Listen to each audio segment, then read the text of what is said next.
how much of this is new to you? Because I loved it. So they had the 53 sedan last year. That's what it was. Yes. Right? Sedan. So this year they had the 53 Fly, so they added a Flybridge to it. We're going to put this at the end, but I'm going to reference it and stick around for our conversation. Stick around.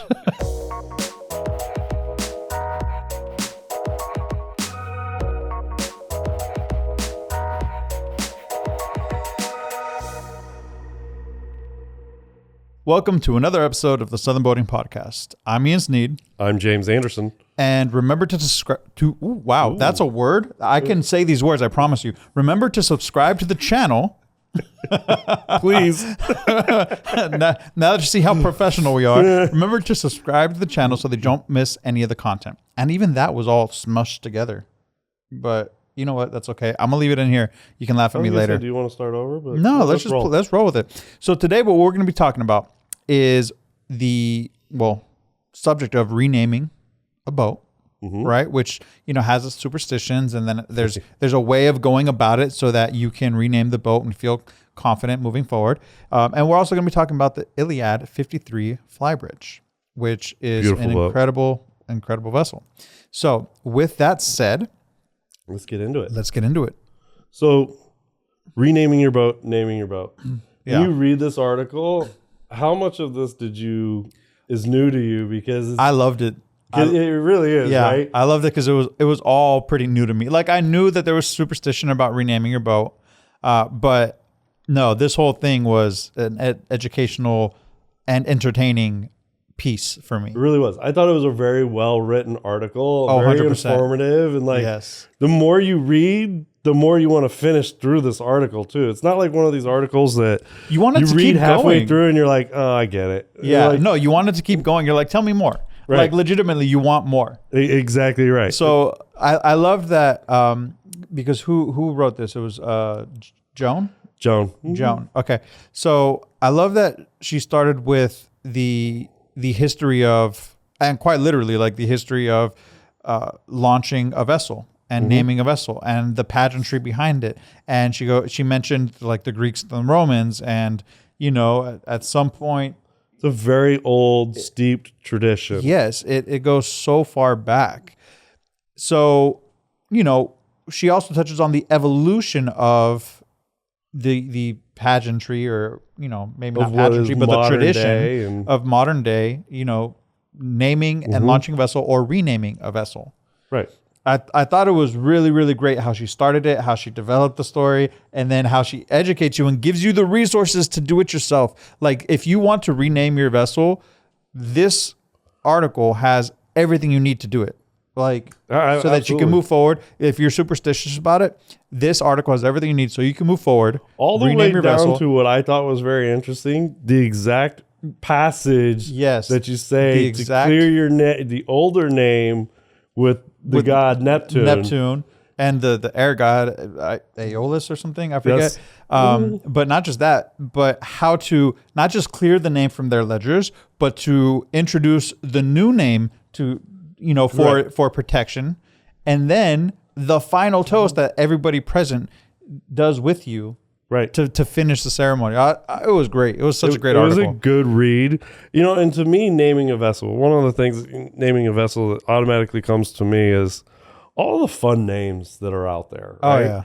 And being creative and coming up with a name, and what does it mean to you? And, yes. So that's part of it. And so when I first thought about reading this article, I was like, oh, we're going to go over names and what goes into naming and this, that, and the other. And it really wasn't that at all. No, not at all. It was quite a different read from what I was expecting. Yeah. And the more I read it, the more involved I got in reading it, and the more thorough I became with reading it too. I'm going to touch on this. The superstition about which day to do the ceremony.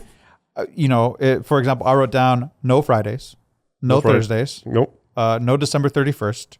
And then there's other days in there. There's other religious days. Yes, and they're not religious like holiday days. They're religious kind of like days relating to battles and stuff like that. Yeah, to different things that happened, and why it would be a bad omen, essentially, to christen it on that day, because it's associated with this bad event. So we avoid this specific day, right? And I was like, that's incredible. I didn't know that.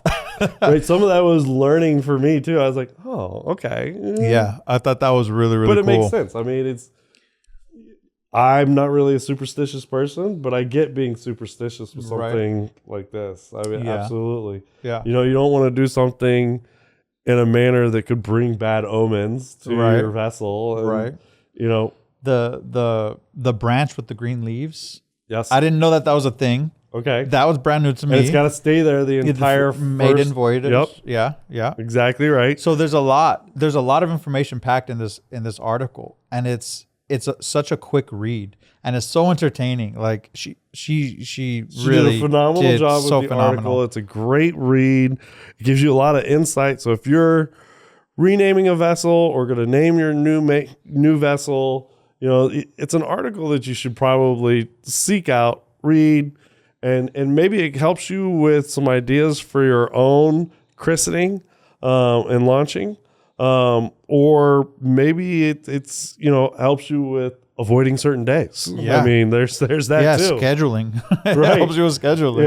And it was really informative, and I thought it was interesting, and it's just kind of brought to light a lot of things that I never thought of. Yeah, it was a great read. The champagne pouring on the bow and how to do it, and I always thought you used only champagne, but there was other recommendations of what you could use as well. Yes, which was really interesting. This is a great article. It's in our May issue, 2024.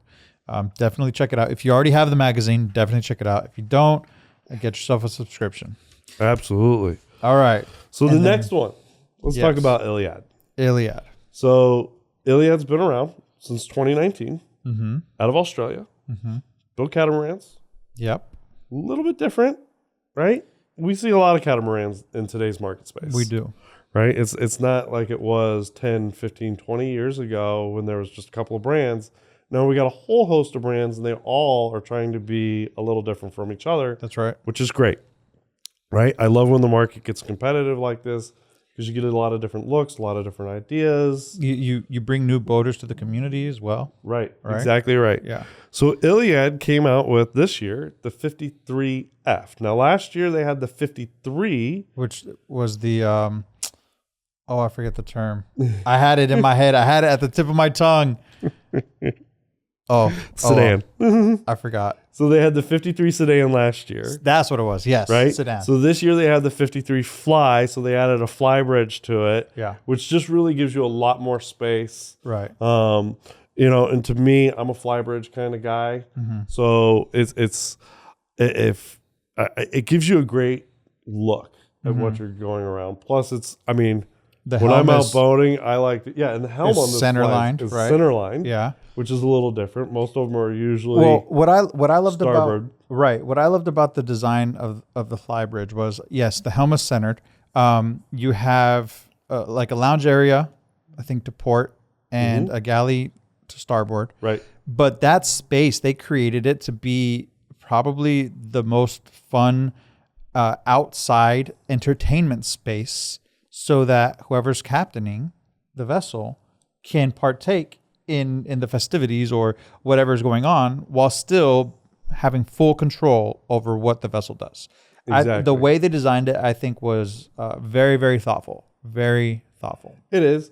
I may not be exactly a fan of a center line just yet, but that's, I'll get out and experience it.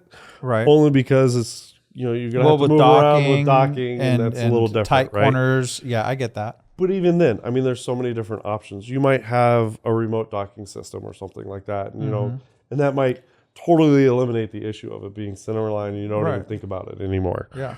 But I do like it. It's very inviting. The other thing that I noticed with this is the bright wood colors. When you talk about going below deck, right? Very inviting, very bright, makes it feel very airy.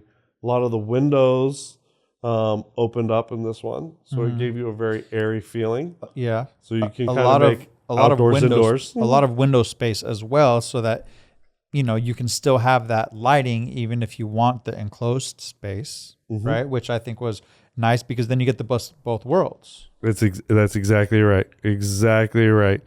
So, and then it's got 3 staterooms, which is very interesting. Yeah, the master stateroom. Yeah. Taking up the entire starboard hull.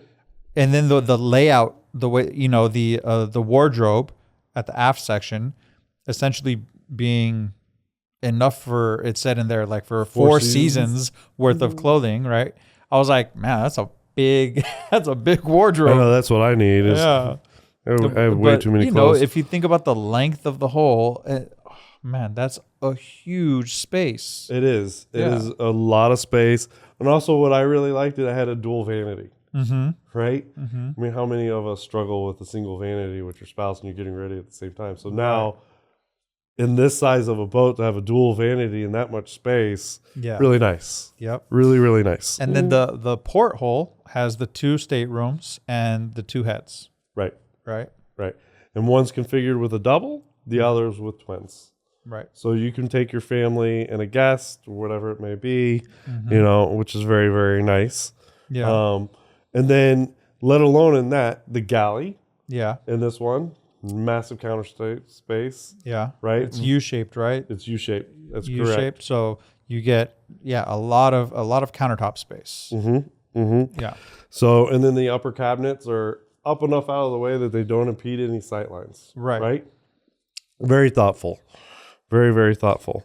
I wrote down the foredeck has the C-shaped lounge, right? So you have sunbeds on the other side and then a wide seat in between so that you can quite literally have as many people as you wanted up there. Like, it's very, very, very spacious. Very inviting area. It gives you another area to kind of gather with people and relax and enjoy, and it's got a windlass up front with the anchor. So, very easy to operate. Now, the one thing that I thought was very inventive here, and I like it a lot. I'm a loud person, so I can yell. But it's not always easy to do.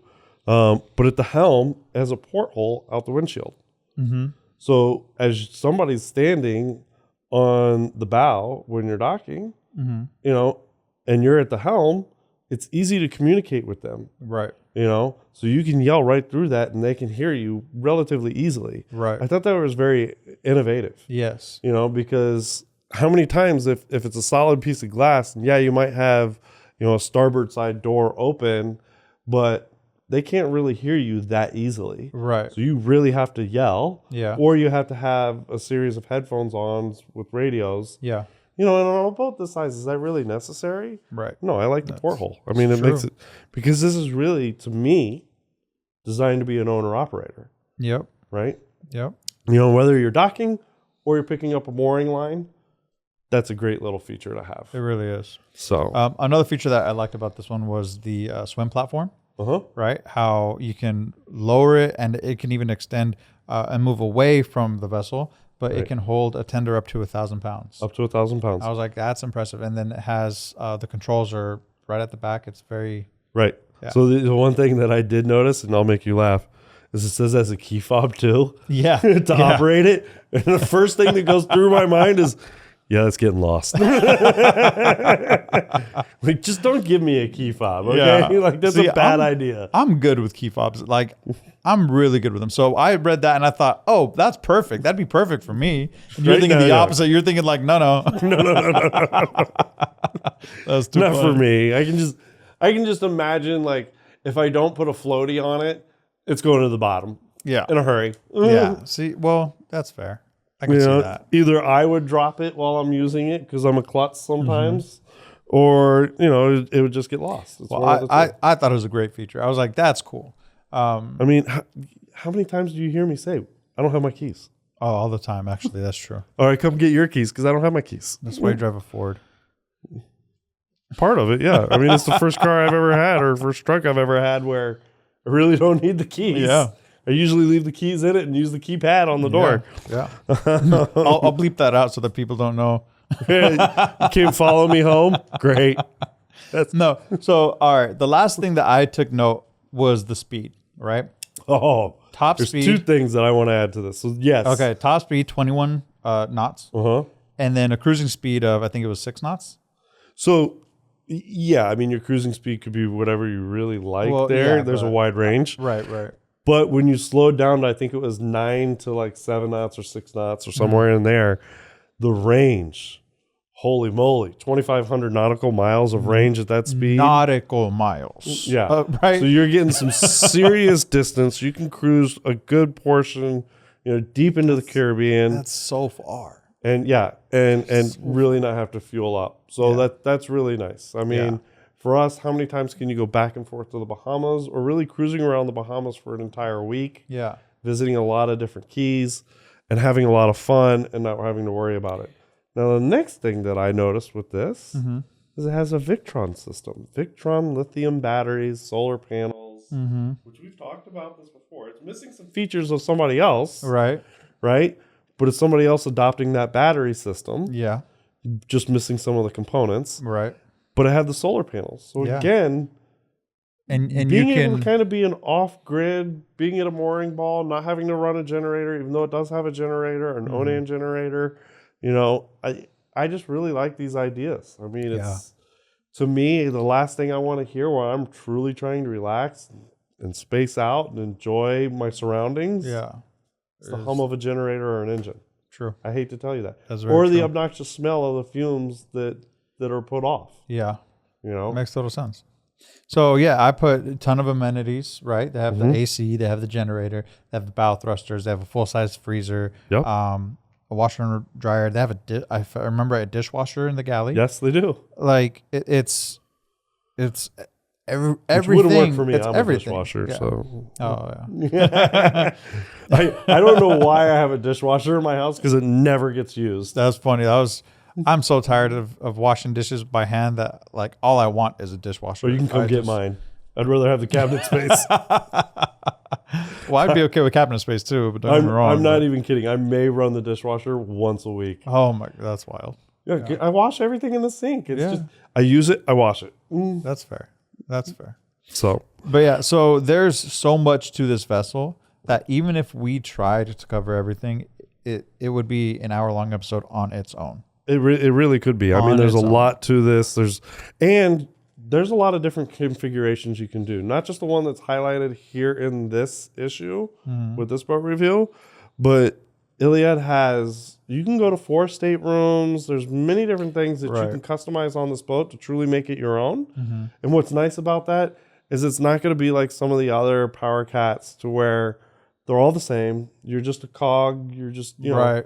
Yeah. They're just mass producing them. This is a little more thought out when you customize it. Yes. You can truly make this vessel your own. And real quick, the draft on this was only 4 feet some odd inches, wasn't it? It was shallow near the cover. No, I think it's on the left over here. Oh yeah. So the draft is 4 feet 1 inch. 4 feet 1 inch. And so I was thinking, again, when we're talking about cruising, you can get into a lot of places. You can get into a lot of places. Which is really nice, right? Especially as you go over into the Bahamas and down into the Turks. Yep. And very shallow areas. Absolutely. So very, very nice. Unbelievably great looking boat. Check out this article also in our May issue 2024. It covers everything you need to know about it. Absolutely. Yeah. Now we just need to get them to give it to us for a weekend. Yeah, that'd be nice. Yeah, we can make a video for them. I'll call them. Hey, Iliad. All right. Thank you guys. So if you're watching Iliad.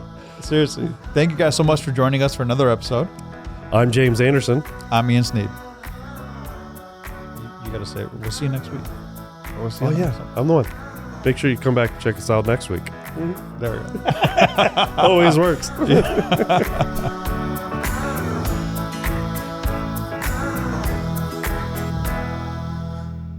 Over the weekend, I made, you know what a mule is. Yeah, a Moscow mule? Yeah, a Moscow mule. It's usually vodka, ginger beer, lime, right? Right. So I had one at this restaurant called Batch that was a Southern mule, which used bourbon. Yes. It was really good. I love bourbon, obviously. We know this. I've been to Batch. I like Batch.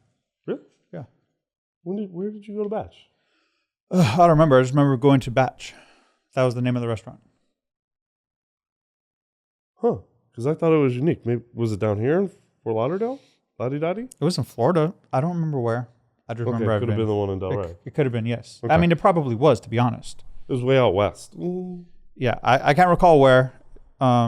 So anyways, but yeah, I got the idea of batch, right? And I was like, okay, I was really going to make, I was looking for a nice summertime refreshing bourbon drink that I could make. And I don't want to drink a mint julep. I'm sorry. I'm done with mint juleps. Yeah, I'm over it. That's fair. Right? So I was never really a fan of those. Yeah, and I'm not, mint to me is like, it wears out really quick. Yeah. So we know that my kid eats, I don't know if I've ever told you actually, James eats raspberries like they're going out of style. No, you've never mentioned that before. Dude, this kid howls raspberries like out of control. The other day I was feeding them to him, and like I have them in the Tupperware container. I give them to him one at a time, right? Yeah. So he doesn't stuff his mouth full of them because he will. Okay. Like literally. Like a chipmunk? He'll put like 10 in his mouth if he could. It's hilarious. So anyways, I had all these raspberries, right? And I was like, because I buy them like, 3-4 packs at a time because the kid eats so many of them, which is fine. I mean, they're high in vitamin C and antioxidants, so I'm happy to let him eat as many raspberries as he wants. Right. So anyways, I took the bourbon, I macerated bourbon and raspberries together, then strained them over my ice, ginger beer, and lime. Oh. Something else? Oh, so good. That sounds bomb. So good, because it had a nice tint of sweetness and then the tart of the ginger beer and the lime. Yeah. And my bourbon kick. Yeah. Oh, baby. Especially like, because my favorite choice of bourbon is Buffalo Trace. So it's got that nice vanilla note to it too. So, and it's very smooth. I've never had Buffalo Trace. Very caramel. Oh, man. I've never had that. I love bourbon. I love whiskeys. I mean, not a fan of Canadian whiskey. It's a little sweet for me. Yeah, Canadian. Not a fan of that Canadian one. Club and all that. Irish whiskey is okay. Scotch is obviously my favorite. But I love bourbons. So I started off with Scotch. Scotch Johnny Walker Black. Yeah, see, but I'm not a fan of blends. Oh, you like a single malt? I like single malts. Okay. I like and Highlands single malts. Okay, so there's two that I'll recommend to you. One of them is a blend, but it's a blend of single malts. Oban, 12-year, best single malt. Love it. Probably because it tastes like Johnny Walker. Number 2 is a Johnny Walker product, but it's the Green Label. Yeah, I do like the Green Label. Okay, so the Green Label is a blend of their single malts. Right. And it's really good. But it's hard to find a green bottle anymore. Yeah. So if you find it, savor it. Yeah, I like green. My grandpa loves the Black Label. Oh, Black Label's my go-to. Yeah, my grandpa loves it. I'm always trying to get him to drink the Blue Label. No, it's too smooth. I'm sorry, my Scotch has got to have a little... But here's the thing, like, I agree with you, but right? my grandpa always mixes, so I try to get him to drink something straight or neat, right? So I never drink neat, and I'll tell you why. Because the proper way to drink... We're going to put this in the podcast. I know you are. So I never drink neat, and I'll tell you why. Because you need to dilute... Not all of them. Not all of them. No, I agree with you though. Some of them, I like it diluted so it's easier to pick up on some of the aromas and the flavors. Some of them need it specifically for that, right? The water helps release some of the flavoring, but some of them are made specifically to drink neat. Okay. It's just you have to know. Not that I know and you don't, because I'm still an amateur, I think, when it comes to this. And you probably drunk? No, but you're more experienced, I'm assuming. Oh, so I do drink. This is what you're saying. I drink a lot. Well, I don't know. What's the golf course like after a bad round? What do you do at the golf course? Do you not drink? No, I don't actually. Oh, okay. Well, I would. So I do what we call in the lifestyle of a golf pro. I'm a trunk slammer. I go to my car, I throw my clubs in it, and I slam the trunk, and I go home. Okay. See, I feel like I would drink and be like, all right, let me hear how everyone else did to motivate me to do better. That would. Yeah, no, that's not me. That's me.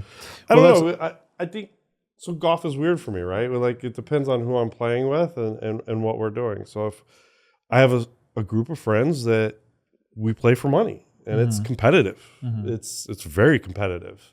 So we don't drink during those rounds. That's because it's a match. You're at each other's throats. You want to beat each other up. It's very competitive. And then there's another group of friends that I'll play with that, we drink during a round, but we're not playing for money, and it's just kind of going out and playing. And for them with me, because I'm a good golfer, is they want to see me hit the stupid crazy shots. So if I hit one in the woods, they're like, "Oh, can you bend it around that tree?" And I'm like, "Well, yeah." I can. That's funny. They're like, I don't think you can hit the green. Oh yeah, that's fun. Oh, See, but that's more how I would play. Or when I screw up off the tee and they go, "Oh, there's no way you can par this hole. You want to make bet? Want to put some money on that?" Yeah. Well, so I need to learn to golf so that I can. We got to get you out. We got to get you out. All right, man. That's a lot of pre-chat. Now you gotta too much to put this in. Well, no, this is all going at the end. Yeah. We're gonna put this at the end, but I'm gonna reference it and stick around for our conversation. Stick around. Great. All right. That's it. That's that. That's a wrap.